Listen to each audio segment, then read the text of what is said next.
Are you seeing this? No longer a demo. We've reached the end, okay? This is the end of the Legends of Arkain True Story. I want to watch this so bad, and I don't want to keep you here at the beginning for too long, but I just want to say, I've played Legends of Arkain for 6.5 years. It was 6.5 years ago that I played Clash in the Forest for the first human book. I know Char's been working on this for over 9 years, so this is a really big deal for me. It's been a big part of my channel. I've made some great friends, Char and through Char, other folks as well. And that means a lot to me. I've had a great time with this campaign, and outside of this campaign as well. I want to read Char's news post for when he put this up. Ladies and gentlemen, it's my honor to announce that today is the day of the full release of the true story of Arkain. From this day on, it is no longer called a demo. After 3 years of production and over 9 years of Arkain on the Hive Workshop, the true story has finally been finished. The new update features the epilogue as well as another cinematic that will be unlocked by watching the epilogue. I want to thank all of you who have followed the true story for all this time. I appreciate each and every one of you. Both Arkain and I are proud to announce this full release together and want to thank everyone who has helped us to get to this point. Whether that was through a bug report, a resource, support, by giving your opinion, or any other means is not relevant. We appreciate all of you. We are proud to have built such a strong community over the years, both the ones that have been with us since the start, as well as those who have joined us later. The true story has finally reached its conclusion, but the story of the Legends of Arkain is far from over. Stay tuned, but first enjoy the cinematics. Sincerely, Arkain Industries, Arkain and Char. Woo! A new age. You love to see it. A new age. All right, let's go. I can't wait any longer. Following the betrayal of the Undead, the Iron Fist was forced to return to Isselmer, only to learn that the Purificator had been destroyed by their erstwhile allies. Begrudgingly accepting that he cannot continue his invasion plans, King Gardan returns to his capital in the former kingdom of Toran, while the survivors from Carol and Rengar return home as well. Meanwhile, the Undead gather in the Dead Mountain, and the tribal dominion establishes itself in Sarya. A new age dawns upon Arkain, an age of peace. In this cinematic, you choose which scene plays through dialogue. Once you have watched all 6 scenes, a 7th will unlock. You can exit the cinematic at any time. What? Interactive cutscene?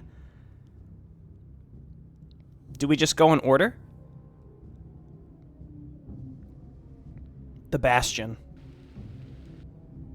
Oh, Mr. Praxius. Bark! Zed, is that you? Sniff. No, not Zed, but you look so similar. Woof, woof. Good direwolf. She feels that you're not her enemy. She knows that you wouldn't harm her, even if your body wasn't in this state. You want to return to the battle, Sir Praxius, but you're too late. It's already over. The Golden Guard is lost. The High Lord is dead. His army scattered. Show yourself, whoever you are. What have you done with me? I mean you no harm, Sir Praxius Braylon. I have healed your wounds. You've been unconscious for weeks. The war is over. Much has happened in your absence. And angelic. Forgive me, I didn't mean to. There's no need for this, Sir Praxius. We've all suffered a great loss. He is dead. The High Lord Inquisitor has been killed? As much as it pains me to say this, yes, Gardan has slain his uncle and forced Lord Marin to surrender so that the demons would not be able to destroy humanity. Then I failed. My liege is dead. My comrade's fallen. Now the powers of evil and darkness rule the land. How could this have happened? How could he let this happen? Whine. You're referring to Gardan, are you not? You not only knew his direwolf, you also knew him, didn't you? Tepid pause. The past doesn't matter anymore. What matters is that I have to purge the evil from this land, and... Your Paladins and Templars don't exist anymore, Praxius, and your fate no longer lies with the few survivors of the Golden Guard. You have a new mission, a most vital one. By trying to fight the evil that you think you see everywhere, you will get yourself killed.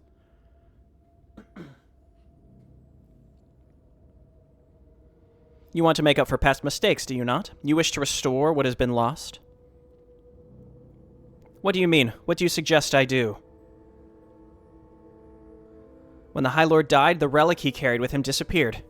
It was brought into safety by the divine powers that had once allowed him to find it. Now it is up to you to find it again. You have to find it again. It will play a great role in the future of this continent, and it may give you the redemption you seek. It's got to be that blood goblet, right? The Arcanian blood? You are the only one who can find it. You've made mistakes, and I can feel doubt clouding your judgment. But you are pure of heart. This is your task to fulfill. I see that. The search will help you find the answers that you seek. That many seek. The Grail. Yes, I will do as you ask. Bark. Ha, Tanara will accompany you then. I don't think I could stop her even if I wanted to, and I would not want to. She might be a child of the direwolf you remember from your childhood, but was lost and has grown up in the forest. I'm sure she will help you survive on the journey.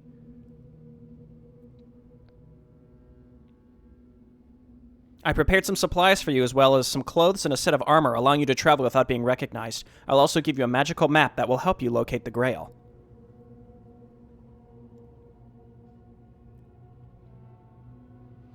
You should also use an alias on your travels and try to stay outside of trouble.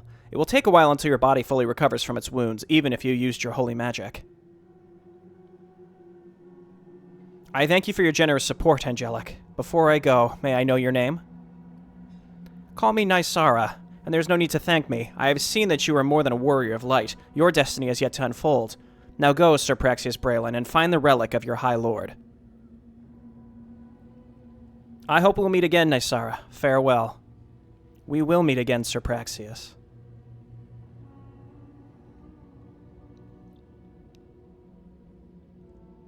We will meet again.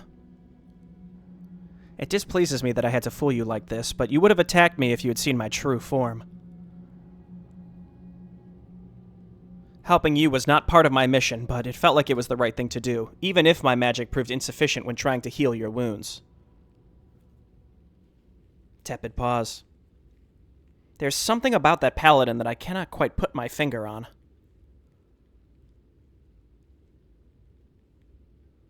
Ooh! Ooh! That was a short story that had been out for a while, so I kind of knew that one, but I'm glad that this is part of the true story. You know, clarifying that Praxius is alive. Also, he takes on a new pseudonym, and he is a character in another short story, if you've read them. I feel like it should be fairly straightforward to know who, if you've read them. I'll just say he's in another one of the short stories under a different name. So you can check those out. I'm not sure what else to say here other than that Nysara is a minion of Ibira. So Ibira's clearly playing a much larger game. We really don't know that much about the Goblet and the blood of the Arcanians and how Van Doors even came upon it in the first place, and by extension, we don't really even know that much about the Empire of Rodan and where a lot of this light magic comes from, or if it's via the Arcanian blood that came through the Goblet and how that ended up on a different continent, etc., etc. So this raises more questions than answers for sure, and poor Praxius is just a new pawn, but I'm glad that Praxius is continuing to be an interesting character and wasn't outright killed. I like the idea that maybe Aveen, Praxius, and Gardon all exist now in different forms, and moving forward with whatever's new for Arkain, it would be really cool to see them somehow come back together in some way. That would just be excellent. But I don't know. The Ruler. You know who this is going to be. The betrayal of the Undead has been as damaging as we thought. We've lost a number of our soldiers and officers, including the Grand Admiral. They also managed to destroy the Purificator. We found no sign of Cora Redfist. She's probably walking among their ranks as a corpse now. These damn creatures just waited for us to conquer the fortress to take it away from us. Curses upon that ranger and her master. Do we know where they went off to? They vanished. We have no idea where they went and have not been able to locate them as of yet. And even if we were to find them, I doubt that we have the numbers to defeat them. Ugh, one day they will pay for this. Any news from Ferdal? Despite his quick reaction, the arrow managed to hit his arm. The damn thing must have been poisoned. He's still being treated as we speak. Yes! Yes! Got him! He'll make it, but they'll have to cut off his arm, as it doesn't seem to react to healing magic. I ordered Tormund to protect Vale for the time being and put Herden in charge of our defenses. He's also organizing the security of the wedding. If that arrow had hit Vale, then the elf traitor would have even more to answer for. I think she was aiming for Ferdal, though. This betrayal has severely countered our plans, but still, we're in a relatively strong position compared to the other kingdoms. Carol has lost its prince, as well as many of its knights behind the gate. They are either dead or doomed to be soon. They have no way back. Rengar has also lost many of its forces, but less so than Carol. However, they have a direct border with the tribal dominion in Sarya to keep them occupied. We remain the most powerful human faction on this continent, meaning that they cannot oppose the return of Juaynor.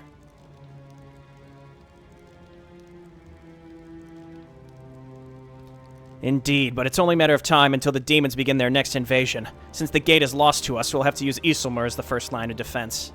Should have taken that pact, dog. I will make preparations. First Brian, now the Undead. Van Durs was right about them.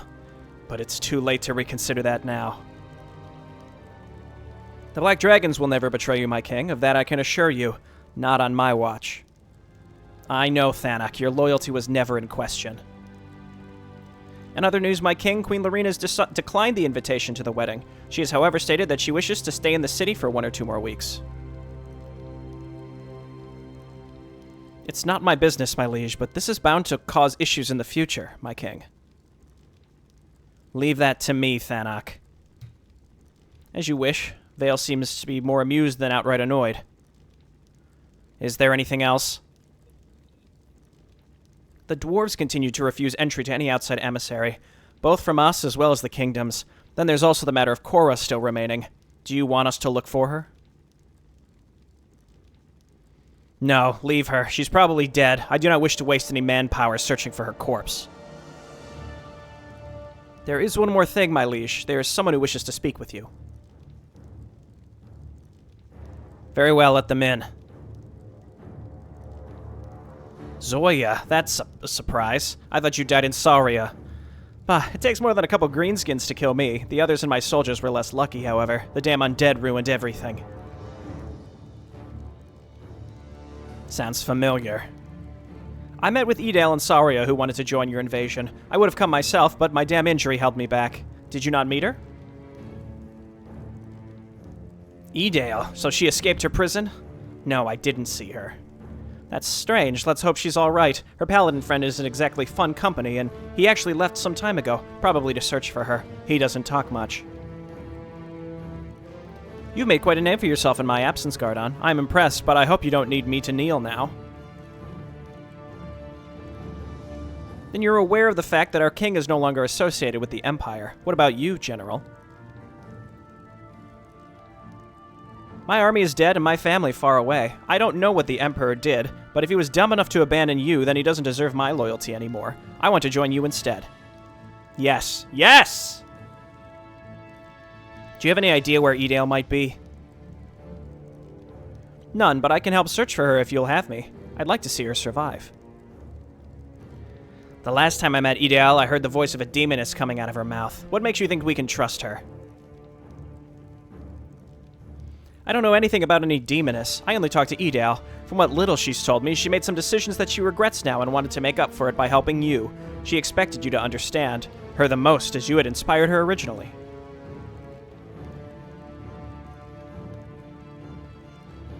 Tepid pause. Still, you were a general of the Empire not too long ago. You have no army to offer anymore, if I understand you correctly. What can you offer to prove your loyalty? Now that I'm stuck here in the kingdoms, I might lack the means to create new wolves, but I still have the knowledge required. A small number of my human knights also still remain. That is one thing I can offer. As for the other... Well, I have eyes and ears in Sarya, very close to their leadership, in fact. They are yours if you accept me as general of your realm, Gardon. Oh! Inara confirmed. Your toy from Castle Combe is still alive? Indeed. She had orders to remain close to the main bulk of the Orcs. I was going to order a betrayal, but the Undead messed everything up, so she's continuing to spy for me. There's no way I'd let the Red Fist or the pathetic mercenaries benefit from my toy. And this toy is still loyal to you? She's eating out of my hand. If I told her to cluck like a chicken, she wouldn't hesitate, and she kills her own brothers and sisters with glee. I'll admit that when I started this as a fun side project, I didn't expect it to go this far. It's most intriguing, is it not? Given the weaknesses of the kingdoms, I expected the tribal dominion to be your biggest threat, apart from the undead and demons, of course. Having a spy in their midst does sound tempting, does it not?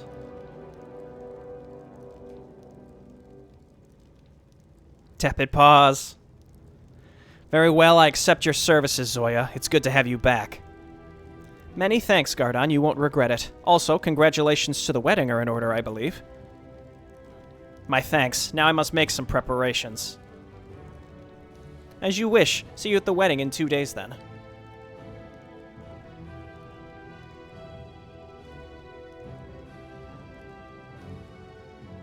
Brian?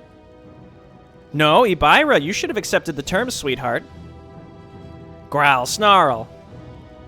What a sweet dog you have there. I should congratulate you for Cursidar's death, Bloodclaw, even if you had help. I'm in no mood for this demoness. Is that so? Perhaps I could help you get in the right mood. Keep your hands to yourself. Say what you want or be gone before I chop your head off. Still as charming as the last time, I see. Very well, let's make it quick then, my dear. You refused my offer last time. Now I'm coming to you with a new proposal. Considering the situation you now find yourself in, I'm sure you're more interested in having less fronts to worry about, no? Speak. I offer a new pact, Bloodclaw. We will end the war and remain at relative peace. I intend to deal with some minor issues within our own lands rather than deal with outside matters. As long as you don't attack us, I will prevent invasions on a large scale. There will be no promised peace or trade or anything. Just an upholding of the status quo, you might say. For the time being, anyway. Why would you offer me this? Why allow me to do with the kingdoms as I wish? Because I could not possibly care less which human rules which part of your kingdoms. In fact, I would prefer you to rule them as you seem more competent than other options, despite your recent defeat.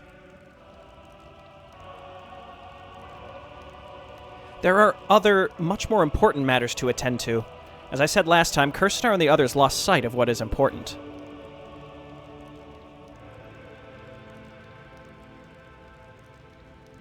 You don't have to accept my offer, darling. I know it would probably hurt your little ego. I've merely come to inform you that I will leave you alone as long as you do the same.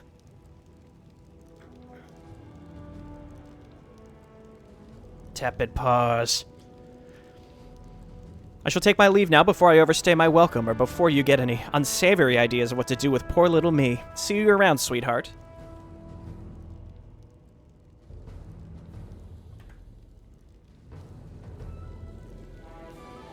It pleases me to see you alive and well, Vale. Staying in Juinar is the more sensible choice. The invasion was rather reckless, even if the demons are an enemy to all of us. If you thought so, then why did you support us, no questions asked? Because at such an early stage, even such a seemingly minor dissent might have threatened the return of Juinar. Also, Thanak seemed to be in favor of it, and I trust in his judgment when it comes to these things.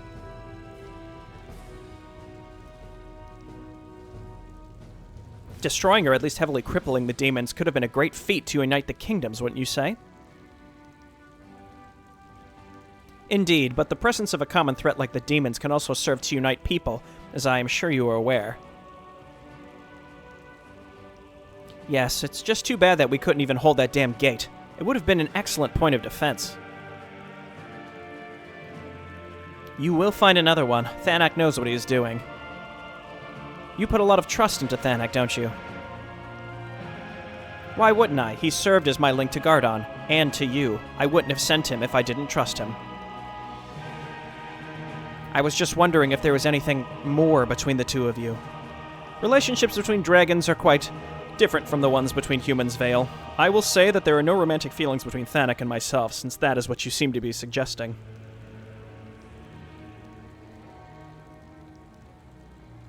Since you mentioned it, however, I am surprised that you tolerate whatever's going on between your future husband and this elf queen.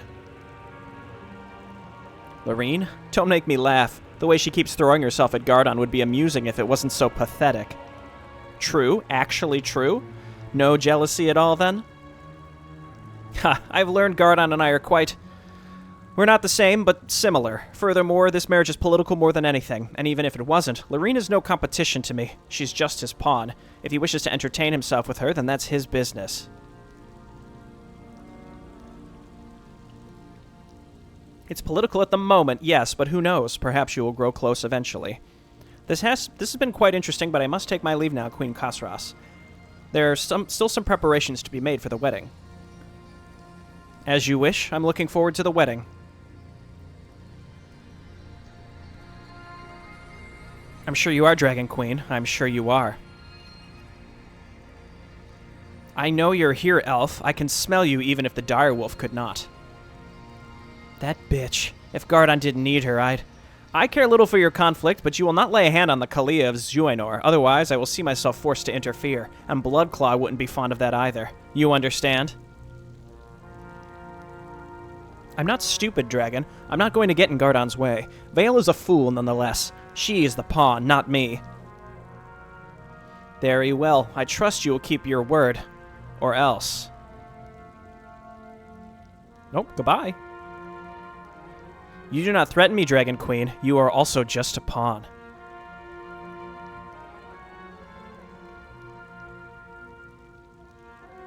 He's marrying her. First he left my son to die, now he marries the heir of Zuinor. If we want to act, we have to act now before he can consolidate his power. The King of Rengar will stand with us. The dwarves, on the other hand, I doubt they'd help us even if we switch sides now. Tepid pause.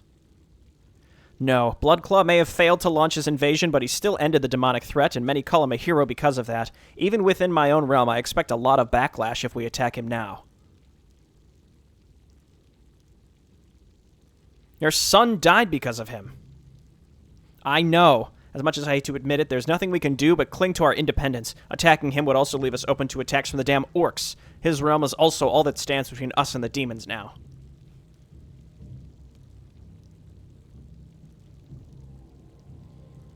We'll have to hope that we get another chance in the future. This is why I hate politics. Get used to it, Grandmaster. We learned a lot of things there. I think that really set up the Cold War between Carol and Zuinor, where Carol is just severely outmatched, but they really do their best to hang on for as long as possible so that they don't get absorbed into Zuinor. This is a lot of the human short stories. Again, I talk about the short stories a lot. If you haven't read them, they're all in the Arkain forums. You should check them out. A lot of this stuff is elaborated upon. We kind of learned that the pact, like Ibira's pact, sort of still went into effect in its own way, right? Even though, you know, we didn't get that, like, a Gardon accepting the pact before the Gate of Hell, the demon side of it still goes into effect either way. Ibira comes and she's like, hey, I got other things to deal with, just leave us alone and we'll chill out. And I appreciate that. I think that's good. Again, Ibira seems like she is more concerned with internal demon matters, and my guess is she's trying to get the Arcanian blood cup. And I'm going to guess she's trying to collect artifacts in some attempt to resurrect the demon god. That's my guess. I mean, the other three brothers all came back to life in one form or another, so surely she's like, why can't our guy come back? He did explode, but so did the other guys, kind of. They were in the explosion and were torn apart. So that's my guess, is what she's trying to do. She might have a more concrete plan as well. She might know exactly what she needs, or she's just like, let's just get this powerful stuff and see if we can make it work. I'm not sure. I'm going to be honest, the unifier, you know who that's got to be, so I think I'm going to save that one for last. Granted, we learned about Zoya still controlling Inara, and Inara is like a plant. So that's really interesting as well. And it also sets up Inara to have an interesting story in the future, where, like, is she just going to be the plant, or is she going to be able to break free of that somehow in the future, is a really interesting idea. The other question is, like, does Amari know? Because Amari put a lot of power and responsibility on her shoulders. And obviously that was a big mistake when Inara is not exactly loyal to her. She's loyal to some, I mean, I was going to say, you know, a general of the Empire, but now it's basically just some random woman in Zuinor. But it's cool to see Zoya live, and she is going to be probably in the upper echelons of Gardon's court because of what she's able to provide, which is leverage over the Dominion. So that's cool. But the fact that that was revealed, like, to me, does mean, like, the order that you play these in does reveal extra information that contextualizes some of the others. So maybe I should just keep going in order. But no, I'm gonna leave this one for last because I know it's gonna be my favorite. So let's go, the Divine. Oh, yeah. Those were not my orders. Why do Bloodclaw and his ilk yet live? Killing them would have only complicated matters. Without them, it would only be a matter of time until the demons invaded again, and then they would have won unless we intervened ourselves. It was your own words that would not interfere unless it was absolutely necessary. Yo, all the generals are here? Oh, I could not strike down their heir of the nation I swore loyalty to once. Not without your direct influence. Furthermore, we've accomplished your goal either way. Neither the humans nor the demons have grown too powerful. The balance of power has been restored, so to speak. No Ornassian here. BT dubs. Tepid pause. Do you want us to invade the human nations to finish the job? You cannot be seriously suggesting such a thing. Another war? But we just had one. That sounds incredibly boring to me, darling. Let's try something else instead. I have many ideas, like... Not now, Maya. We have an entire book of ideas, yes. Let's go and take some prisoners. Put a troll head on a centaur body. Give it human eyes, elf ears, and put a skeleton arm on its head. Then cut out its tongue to... Enough! I've made my decision.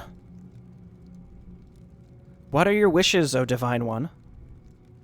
We shall leave the human nations for the time being. I do not wish for them to be destroyed by any of you. I also do not wish for the demons to be destroyed. Balance. The humans needed adversity lest they become too powerful for their own good. Questioning pause? The situation with the Orcs and Sarya and the defeat of the Bone Lords. I'd not foreseen it. I must make adjustments to my plans. Your plans or your worldview, Master? Are orcs part of the balance now, or are they not? Tepid pause. I cannot answer that question at the moment. I must make some readjustments as to how the world is supposed to function. The return of my fallen brothers has changed things more than I thought they would. It will require some time.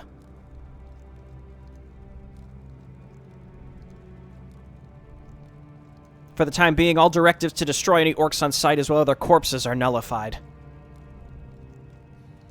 That means we can experiment on them again. Fantastic.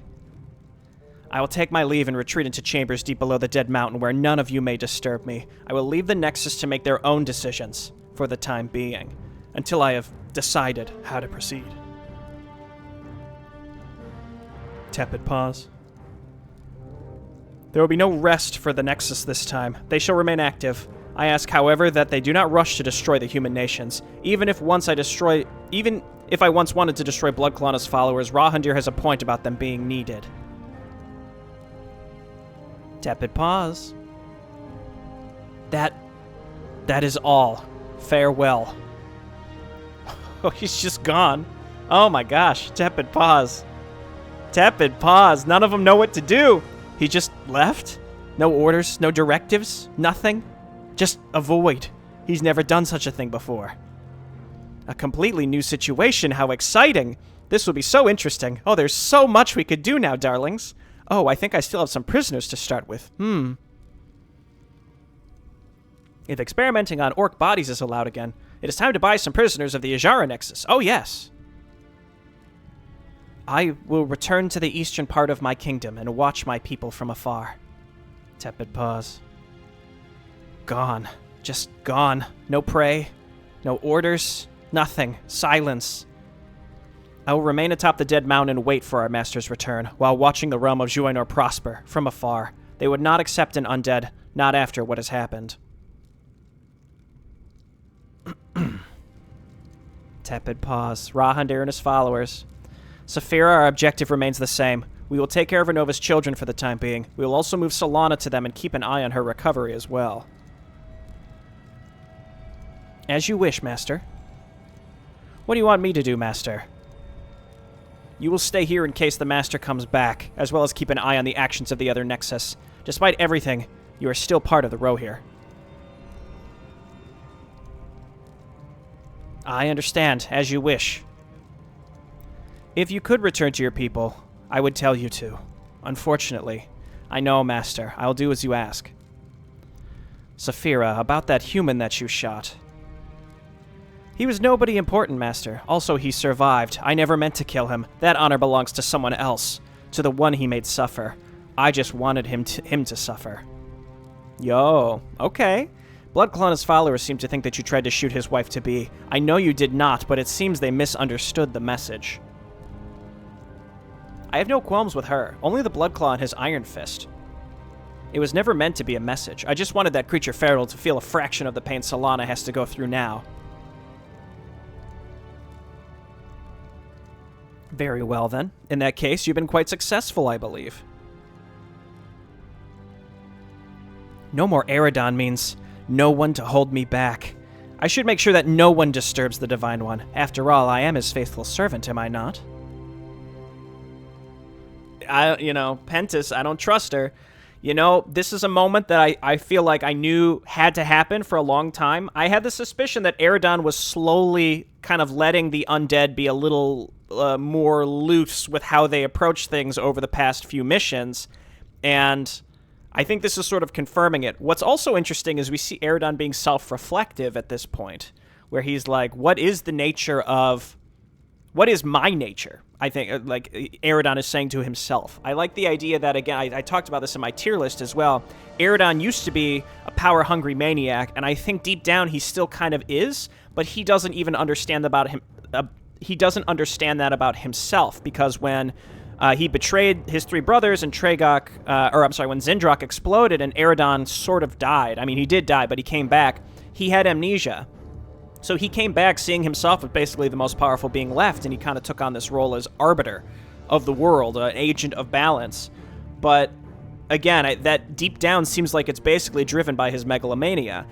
But again, Eridon is a different being now. He lost his memories, and it's like as he's slowly discovering them, he's really starting to question himself, and he wants to understand himself more, and he's like, well, maybe, if I'm realizing that what drove my actions prior to this happened to be old me, but that's not me anymore. I actually think I'm interested in this whole balance thing, but I don't even really know what that means anymore if the seeds that planted it are based in something I don't even recognize anymore.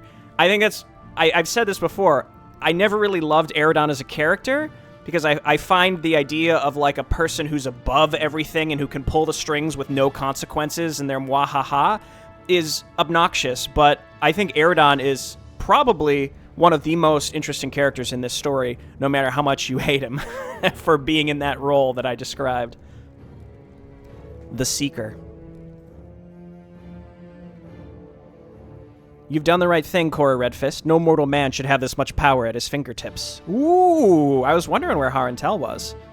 It's been quite some time since I last heard those whispers in the dark, but I still knew that this was what they would have suggested I do. But now, by helping you when you arrived, I've cut all ties to Bloodclaw, if he ever finds out what I've done. She helped them destroy the Purificator. He will believe that you died along with the other protectors of the Purificator, and if he doesn't, then remembering that you threw his paladin friend into the river will make him want to believe it. The Whispers have told me that he was but a pawn of a higher entity, just like Edale had become, and that, in order to save her, I would need more knowledge. The knowledge to destroy the higher entities that control them. Only then my sister would truly be free. The Zur Nexus can offer you knowledge. The Master wanted you to join us. It is a rare privilege for the living to be granted such a chance. You can come with us and gain access to the archives of the Zur, or stay and rejoin the forces of Bloodclaw. The choice is yours. We will not force it upon you. Will you help me save my sister? The knowledge will help you. We are bound to the wishes of our Master. If he wishes it be so, then we shall aid you. Joke's on you, Edoras. You weren't at the big meeting. Tepid pause. I swore that I would serve Bloodclaw, and yet, without the Whispers, I would not know so much about him now, and if he thinks I'm dead. I will not fight him, but I want that knowledge. I must know more. The Whispers spoke of so much wisdom. I must see it with my own eyes. A sensible choice. Come, then.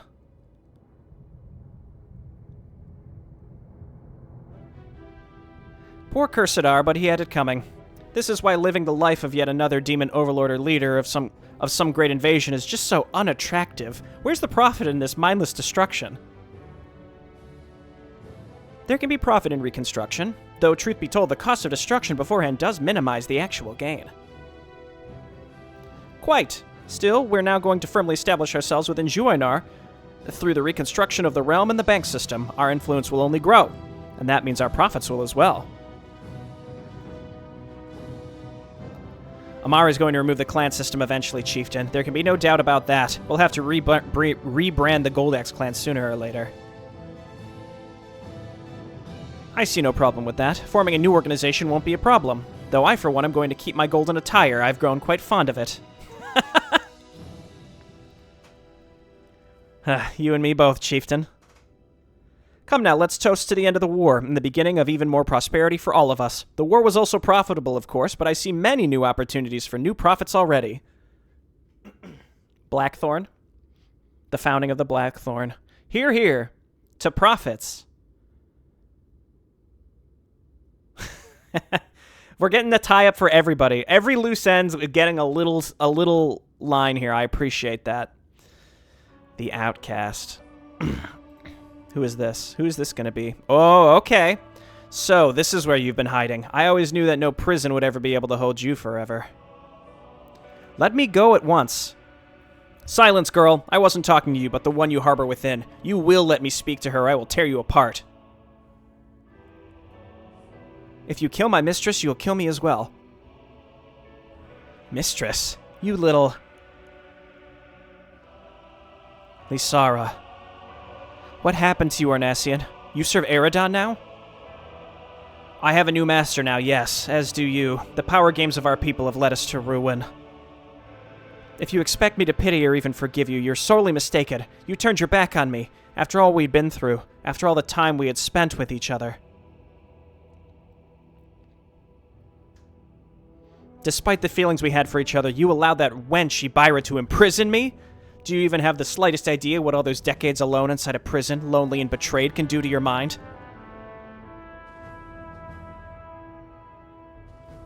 Together, we could have led the Blooddrinker Legion to not only rule supreme, no, we could have accomplished so much more. Do you think that Cursadar would have been able to betray you if I had been there? This damn invasion maybe never would have begun, and we both would be alive and well, ruling the Blooddrinker Legion together. But you threw it all away. Threw me away. Like trash. Do you think I wanted to do it? Do you think I enjoyed doing it? I had no choice. Ibira and her cursed lies turned the entire Legion against you. I stood with you for as long as I could. In the end, not only the Blooddrinker Legion, no, all legions believed you were a traitor. I had to choose between them killing you and them imprisoning you. I took the latter, demanding that you would not be harmed in any way. I searched for your damn prison. I did. But whatever that bitch Ibira put it, I could not find it. You lie. You stopped standing by my side because they would have killed you as well. Don't pretend that you did this for me. You did it for your own sake. Do you really think so, or has your imprisonment clouded your judgment? Or have the whispers of your new master entrenched themselves that deeply inside your mind that you believe this to be the case? You and I, Lysara, what we had was something our race never experienced ever before. We were close in ways that were about more than mere power and benefit, yet you dare claim that I betrayed you? Let me ask you one more thing, Arnacian. Is this Eridon speaking, or your old self? Do you still have emotions? Do you still love me? Tepid pause. I'm dead, Lysara. I look at you and I feel nothing. I remember what we had, however, and I regret everything that happened. Tepid pause. It is too late now. We're both traitors now, Arnacian. We were both betrayed by our kin and serve new masters. You still have a choice, Lysara. You can still leave your new master behind you and start a new life, far away from any masters. I can't. And neither can I. I'm bound to my mistress now. She has freed herself of Tregok by enslaving me. Enslaved? Then I will tear her apart. We are one. If you do that, we both die. Then I will raise you again. Then we can live together, free of those intrigues. Free? Or in servitude to Eridon? No, Arnacian, I think not. And I cannot allow you to kill my mistress. Neither will I. I've let you two talk it out, but I won't let you kill me, Dreadlord. You have already ruined enough. I will destroy you and devour your soul, girl. You enslave Sarya and will pay for that. She tried to enslave me. I fought back, like I do now. You dare, you little... Curses! Tepid pause. Bah!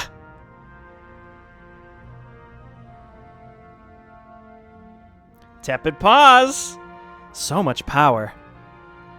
She has been given much power, yes. You're not ready to face her, at least not yet. It will take some time until you reach her level, and I will help you with that, as I told you. Have I heard that right? She's been manipulated, even more so than just lies and trickery? It would seem so, yes. Tepid pause. Does this change anything for you? No, of course not. I will take the power you can offer me, however long it takes. I will become more powerful than her. If you think that I will be turned into a tool like my sister, however, you are wrong. I think you're already a bit down that path, Ori. I do not know where my path may lead now. I'm not sure if Bloodclaw would accept me now, or if joining him is even the right choice, with Tragok still on the run. Perhaps I should keep my distance for the time being and consider my next move. The Dark One will not like that I turned against him.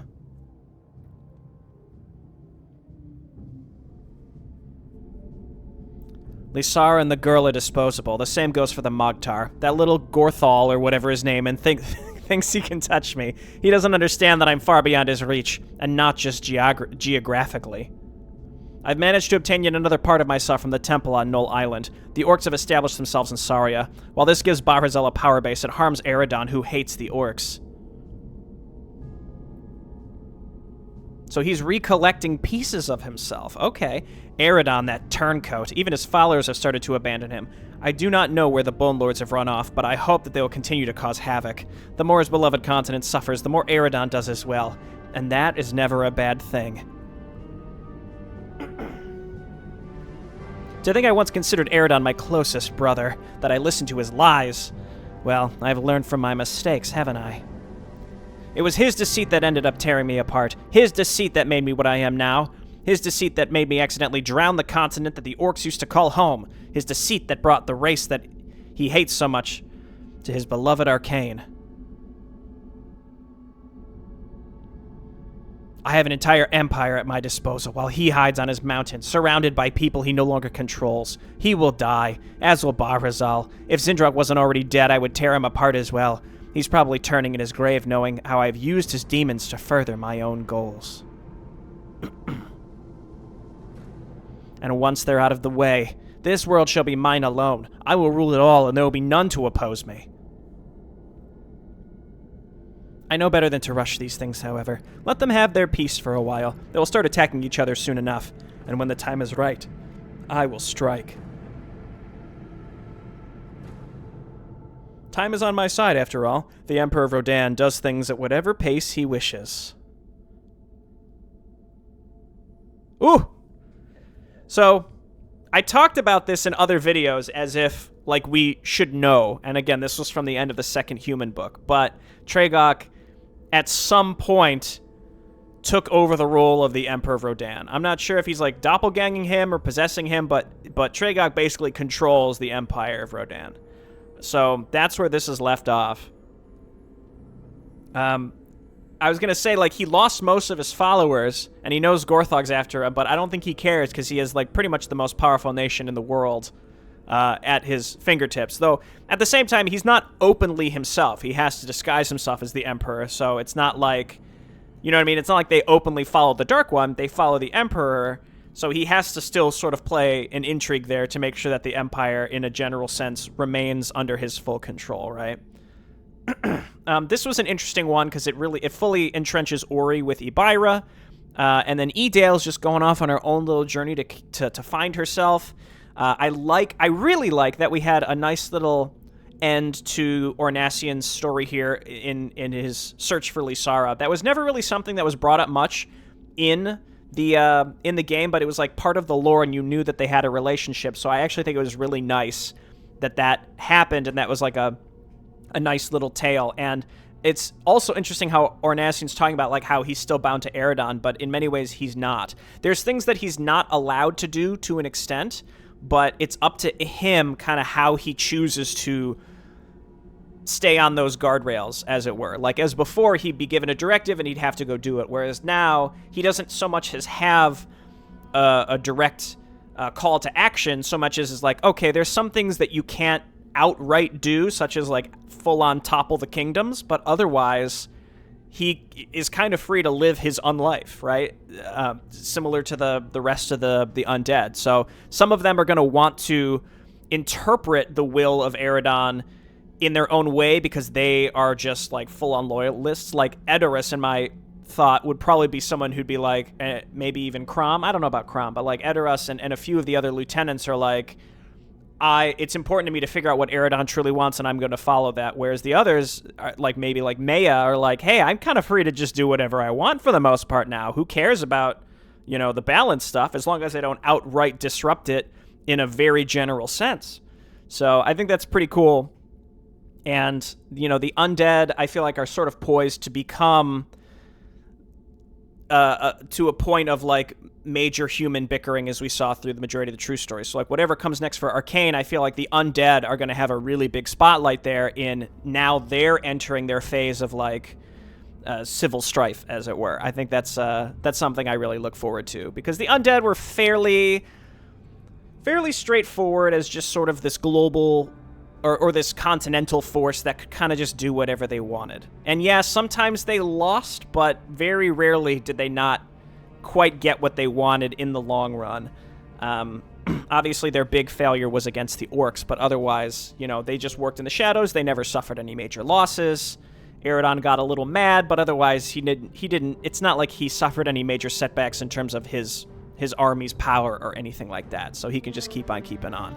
But anyway, he's asleep now, and we're talking about other cutscenes prior to this. The Unifier. Oh yes, it's time to say goodbye to our based Orc Queen. My friends, the war is over. All hostile humans have left Sarya. The only ones that remain are the few survivors of the Red Fist we have put in chains. We will see what to do with them. Until then, they shall remain imprisoned. Everyone's here. It's been too long since my people have known true peace. We're in your debt for aiding us, Amari, and we look forward to living with all of you here in Sarya in peace. Where's Count Bellis? He earned a spot at the Circle, okay? My contacts tell me that the war in the Northern Kingdoms is almost over. They pushed the demons back to their borders. I can already see a lot of prosperous trade ahead of us.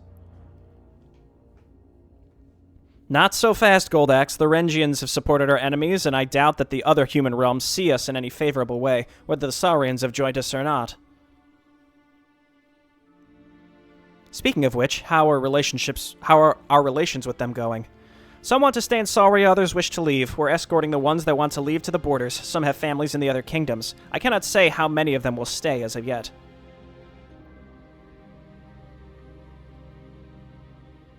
My people are doing what they can to make them feel as safe as possible. Many are still unsure about their futures. We're introducing them to Ishak's teachings to help them become one of us. Let's go!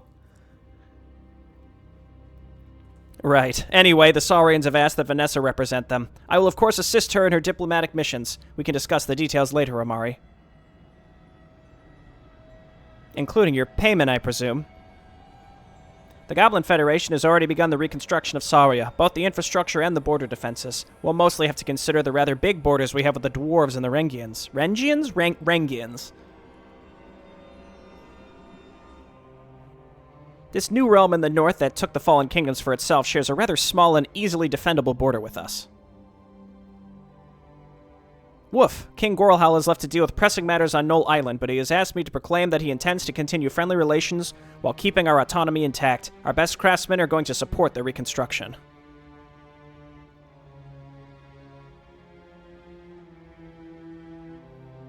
He must have some very important business to deal with. He left in such a hurry after the battle was over.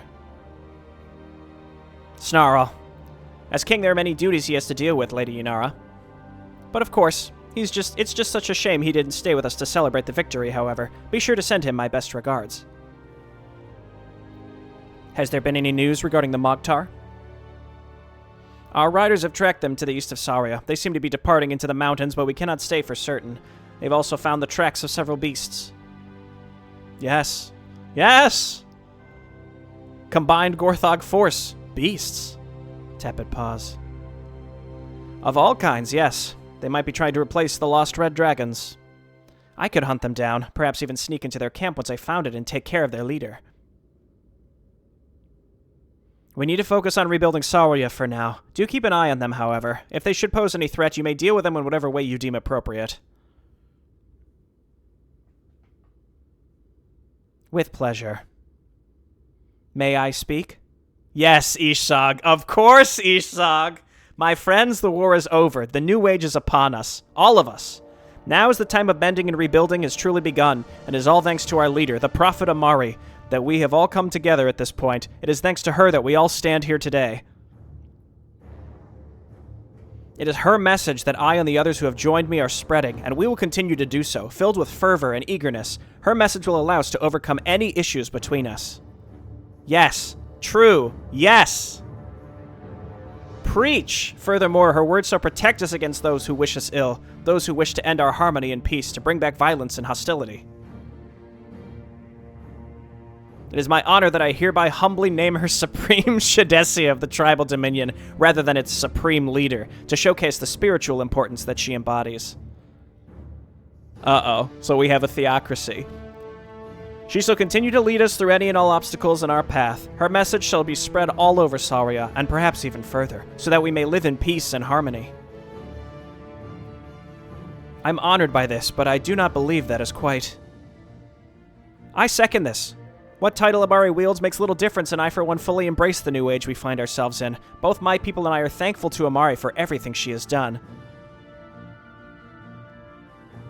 I don't really care what title she uses either. Would such a thing tie this cult to ruling Sarya? Maybe not. It does sound better than calling her Supreme Leader, admittedly. The term Chieftain does not seem appropriate anymore. I too admit that this is a new age of sorts, though I do not quite agree with the religious implications. Based Zermac. As long as I can still call her Amari, I don't care what title she has. Tepid pause.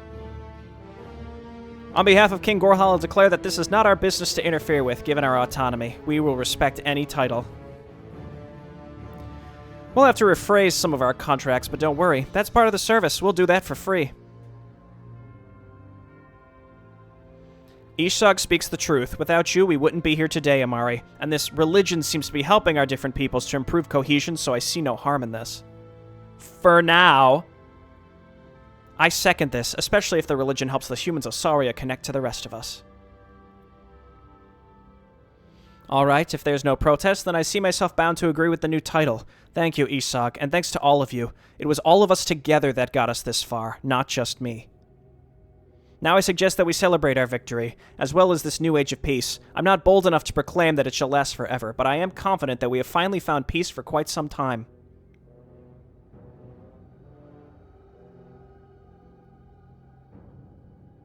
So many shadows, the fruition of the work of my protege. She served me well. I remember how they were all long gone when I returned to this realm. The shadows, my race, destroyed. Ah, Amari, my congratulations, or should I refer to you as Supreme Shadesia Amari now? Ishzog is too reckless. It was too soon to suggest combining this cult with ruling the tribal dominion. Too soon to establish a theocratical system with me at its head. Do not worry, there seems to be no real opposition to it. I've united countless races under my leadership, overcame the defenses of a kingdom as well as armies of vengeful humans that the foolish deeds of my foolish father had forced upon me. Even mighty fire-breathing dragons answer my call.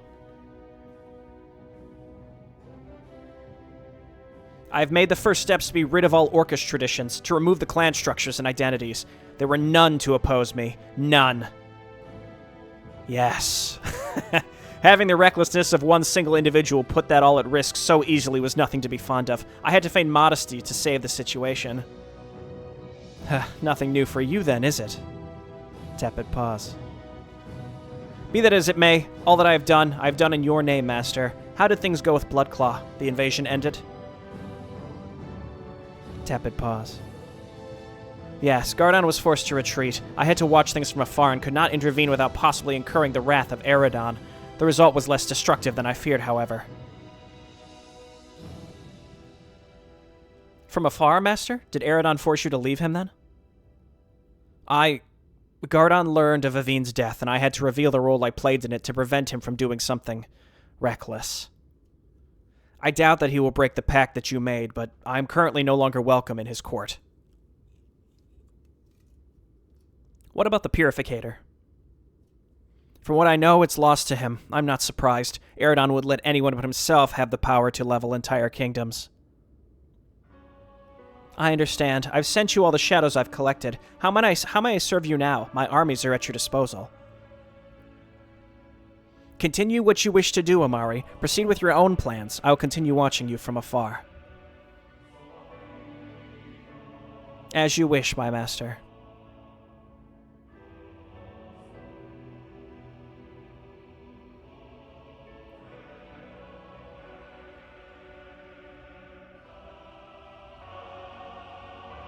Tepid pause. Avine, huh? It can be no coincidence. That ruined temple you told me about, as well as a group of Darkborn having set sail to your island at the same time. Their leader must be behind it. I've been hunting them all over Sarya. They must have searched for it, so that is why they were here.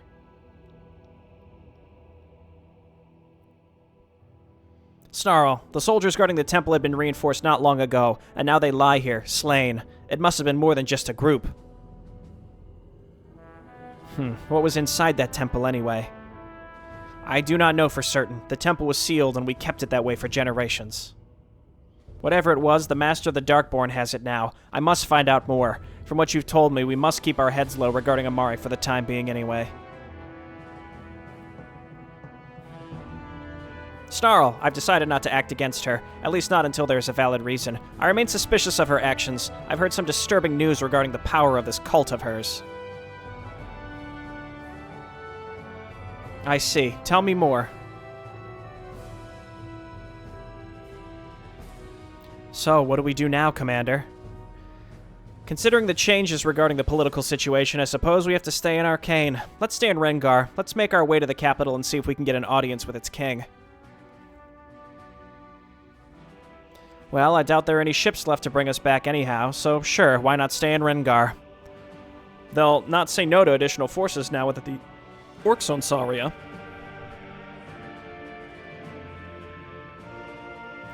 The finale! So everything with Amari was all built up to this. I had kind of hoped that maybe Amari would have made a move against Inara, because, like, she kind of, you know, she's being played. But yeah, I mean, Amari came out super duper on top of pretty much this entire campaign, so it's fair that she's got something lingering that she has to deal with via Gorthog, Gran, and then separately Inara. And also Inara is set up to still be connected to Zoya, so it would be silly to be like, you know, Zoya talking about this plant that she has, and then Amari's like, oh, by the way, I know, and now you're dead. That'd be, like, too perfect, right? So this feels like a fitting end. But Amari's got all the power, but I think what's important is that Brian and Amari, from my perspective, well, like, obviously, yes, they're looking for ways to solidify their power, which I think inherently we all assume is a negative thing. You know, if the kingdom is run benevolently, if the Dominion is run well, and, you know, their angle is to be peaceful and, you know, remain powerful to prevent future conflict for as long as possible, that's not really a bad thing, right? Obviously, in terms of dictatorships and autocracies, the problem is generally the succession crisis. Because, yes, you can have a benevolent and very successful, positive ruler who does things that are for the best, you know, in a utilitarian sense. They make good decisions. People like them. Right, this is all fine from my perspective with Amari, and, like, okay, she's solidifying her power, but, like, what happens when Amari needs to be replaced? That's where the big problems begin to arise, right? So, but that's a problem for our grandchildren. So, anyway, obviously I like the Orcs. I'm a big fan of the Dominion. I like all these factions we brought together. For the most part, they all just wanted to find some sense of peace, so it's really nice. I'm happy for them. In that way, even though it required them to be subservient to Amari, who, again, in my opinion, is generally benevolent. Just because she's power-hungry doesn't mean that she's, a very bad ruler. I guess it would be worse if she was power-hungry and effective at gaining power, but subsequently was a terrible, terrible ruler. We also learned in a previous mission how she survived the Bloodstone explosion because she can essentially sap the life force of people around her, and she did that of her own soldiers. So obviously, we keep getting these reasons to be like, I'm not so sure about Amari, but you're not going to change my mind, so let's watch the finale. So, this is what really happened. None of the 3 previous visions were true at all. Just like Tragok said, now my vision of the past is clear. Yo, it's the second Undead book finale! Let's go! Tepid pause! And yet there are still questions left. Is it true what others have said about me? Was I really the one who wanted power and spun an intrigue that fooled even myself? And does it even matter anymore? Does my own past dictate my future, or did I become something completely new when I lost my memory? This is pretty much exactly what I was talking about earlier. I read the situation perfectly. And what of the present and the future? How do things proceed? How shall I act? What shall I do? Tepid pause. I must ponder on this until I've made my decision. I will allow this world to function without me. Oh, Eridon, he's coming around. The entire true story has just been a giant Eridon arc. Okay? It's all about bringing Eridon back. He can reflect on himself and all the bad things he's done and try and start making things right. Can it be done? Or will he just keep making mistakes? I don't know. End of an era.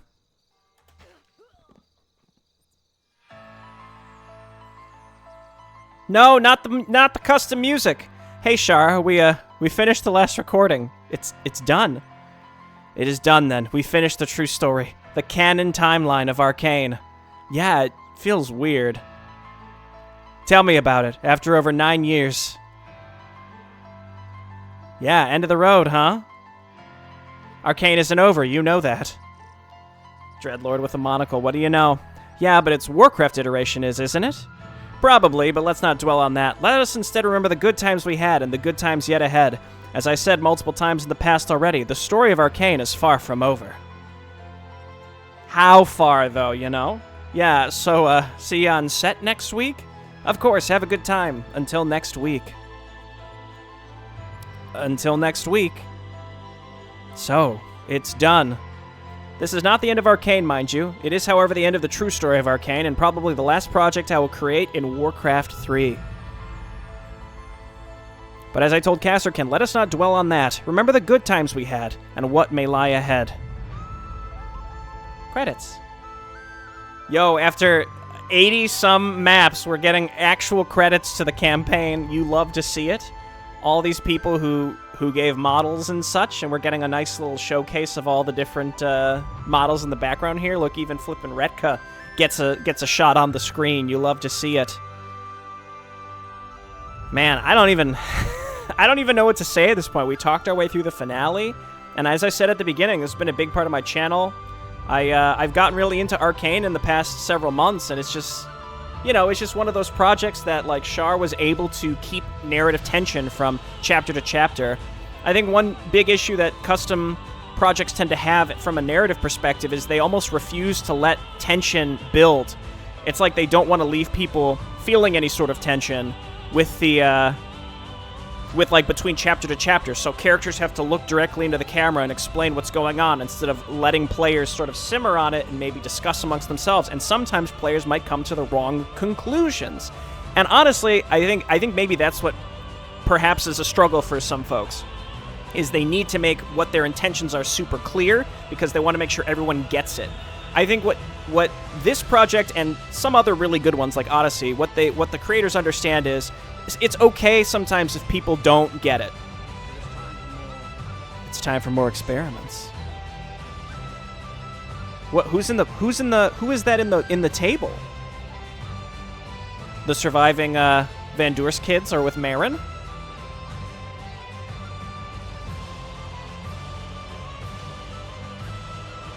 What is happening here? Well, at least there's someone to carry on the Van Door's legacy. There's the Destroyer, my man, right front and center. You love to see it. You love to see... Well, he's not front and center. He's back and center, but that's where, you know, he's tall. He should be in the back. Our boy Borean. This is our Dominion cast of characters. There's Inara. I really liked Inara. She was such a great addition to the true story. And Inara is a great example of a character that, like, you kind of love to hate, or at least I did. Some people hated to hate her, but I grew to love to hate her. And now that I know that she's sort of been, you know, brainwashed into being this unwitting pawn, is cool. I sort of wish the Dark Elves, now that I'm looking at it, had some sort of something else. They were just sort of released and they didn't really do much. So it's kind of like, why did we even let them out? They didn't really do anything after they were brought back above ground. Hey, to Jay Barino's enjoyable Let's Plays. He has found the clues and reached the goal. Let's see if we can find any clues. That was possibly one of the first Arkain memes. Also, a shout out to all the bros, the folks on Hive Workshop who, you know, we all banter back and forth in the new content discussion thread. I appreciate you all. See you around. Kind regards, Shar. You're really gonna end with the Eliminator? P.S. The war is far from over. Okay, good. I was gonna say, ain't no way you're gonna end on the Eliminator. Who killed my boy the Destroyer? Dark One related factions. Mr. Capitalism himself.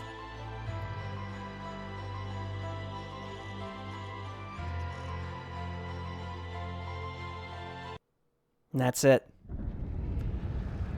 Oh, man. Look. I've been talking for like an hour plus. Or reading for an hour plus. We talked about everything on this way through. I don't really feel like there's any threads that are left wide open that weren't at least addressed and clearly trying to set up something for the future. I have no idea where Arkain is going to go from here, but of course, wherever it reappears, I will be following it at the very least. If not playing it, if it's in something playable. I don't know. I have no idea. Shar talks about continuing it. We don't know where yet. But, yeah, this was great. Appreciate Shar's work on this. It's kept me on the edge of my seat for a long time now, and it's just one of those things. When I started it years and years ago, I had no idea it would get to this point. He probably feels the same when he started it, you know, 9+ years back. And it's one of those things like when you finish a really good book, or you know, the credits are rolling on a really good movie, you just finished a good game. That's literally what just happened. You know, there's that sense of like loss. I don't know if loss is the right word, but it's sort of like a gap that you know can no longer be filled by that same thing. And that's what Shar was saying in the self-insert here in the credits, is like, remember the good times you had with it. You don't have to be sad that it's over. You can just, you know, remember the good times that you had with it. And I still have some things that I plan on doing with Arkain regarding the Warcraft 3 iteration that I've been working on, and we might see those released kind of soon. But otherwise, it's on to the next thing. Thanks everyone for watching. I appreciate you, and I'll see you next time. Bye-bye.